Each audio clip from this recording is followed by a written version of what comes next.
मानवीय रिश्तों पर आधारित यह अत्यंत मार्मिक कथा है। अपनी संतान खोने पर मिठाई वाला सब बच्चों में अपने बच्चे देखता है। बच्चे भी उसके पास दौड़े आते हैं। धनी होने पर भी वह मन के सुख चैन और बच्चों से मिठाई वाले प्यार से के लिए गलियों में मीठी गोलियां, बांसुरी और खिलौने बेचकर उनकी तोतली बोली का आनंद लेता है। नमस्कार, मैं मिस कनकलता झा। बच्चों, आज आप लोगों के लिए जो पाठ लेकर उपस्थित हुई हूँ उस पाठ का शीर्षक है मिठाई वाला। आइए पढ़ते हैं पाठ मिठाई वाला।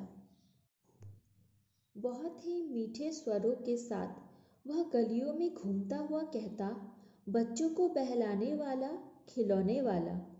इस अधूरे वाक्य को वह ऐसे विचित्र किंतु इतने मधुर ढंग से गाकर कहता कि सुनने वाले सुनते ही रह जाते। उसका स्नेहपूर्ण गान सुनकर निकट के मकानों में हलचल मच जाती थी। छोटे छोटे बच्चों को अपनी गोद में लिए हुए युवतियां चिकों को उठाकर छज्जों पर से नीचे झांकने लगती। बच्चों का झुंड उसे घेर लेता। तब वह खिलौने वाला कहीं बैठकर खिलौनों की पेटी खोल देता।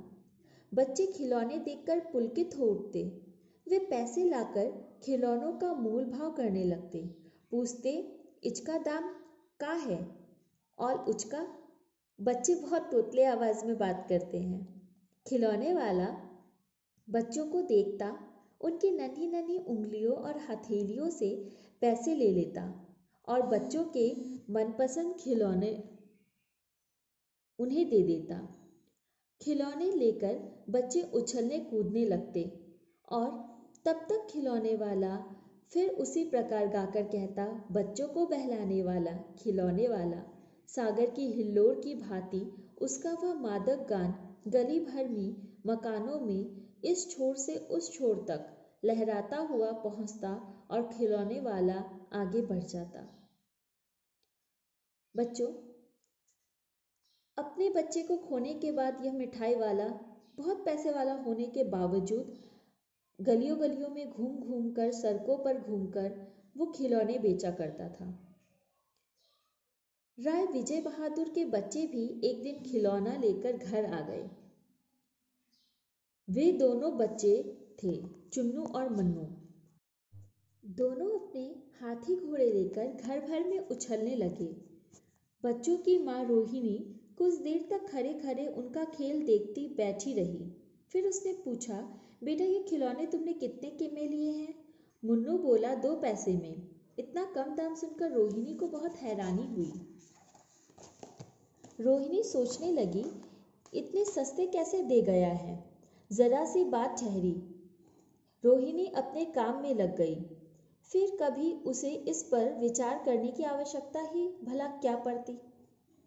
6 महीने बाद नगर भर में 2-4 दिनों में एक मुरली वाले के आने का समाचार फैल गया। लोग कहने लगे, भाई वाह, मुरली बजाने में वह एक ही उस्ताद है। मुरली बजाकर गाना सुनाकर वह मुरली बेचता है, सो भी 2-2 पैसे में। भला इसमें उसे क्या मिलता होगा? मेहनत भी तो ना आती होगी। एक व्यक्ति ने पूछ लिया, कैसा है वह मुरली वाला? मैंने तो उसे नहीं देखा। उत्तर मिला, उम्र तो उसकी अभी अधिक न होगी, यही 30-32 का होगा। दुबला पतला गोरा युवक है। बीकानेर रंगीन साफा बांधता है। वह वही तो नहीं जो पहले खिलौने बेचा करता था? वही होगा। प्रतिदिन इसी प्रकार उस मुरली वाले की चर्चा होती। प्रतिदिन नगर की गली गली में उसका मादक मृदुल स्वर सुनाई पड़ता, बच्चों को बहलाने वाला, मुरलिया वाला। रोहिणी ने भी मुरली वाले का वह स्वर सुना। तुरंत ही उसे खिलौने वाले का स्मरण हो आया। उसने मन ही मन कहा, खिलौने वाला भी इसी तरह गा गा कर खिलौने बेचा करता था। रोहिणी उठकर अपने पति विजय बाबू के पास गई। बोली, जरा उस मुरली वाले को बुलाओ तो, चुन्नू मुन्नू के लिए मुरली ले लूं। क्या जाने यह फिर इधर आए ना आए। विजय बाबू पत्र पढ़ रहे थे। वे दरवाजे पर आकर मुरली वाले से बोले, क्यों भाई, किस तरह देते हो मुरली? किसी की टोपी गली में गिर पड़ी, किसी का जूता पार्क में ही छूट गया और किसी की सुथनी। इस तरह दौड़ते हाँफते हुए बच्चों का झुंड आ पहुंचा। हमें दो, हमें दो, सब एक साथ बोल उठे। मुरली वाला हर्ष से गदगद हो उठा, बोला, हाँ हाँ, सबको देंगे। हाँ बाबूजी, क्या पूछा था आपने? कितने में दी? दी तो पैसे 3-3 पैसों के साहब से है, के हिसाब से है, पर आपको 2-2 पैसे में ही दूंगा।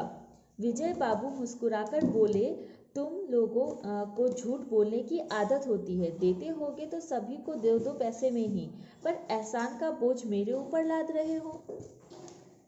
लेकिन सच में बच्चों, वो कोई एहसान का नहीं कर रहा था। वो सच में सारी चीज़ें बहुत कम पैसे में ही दे दिया करता था।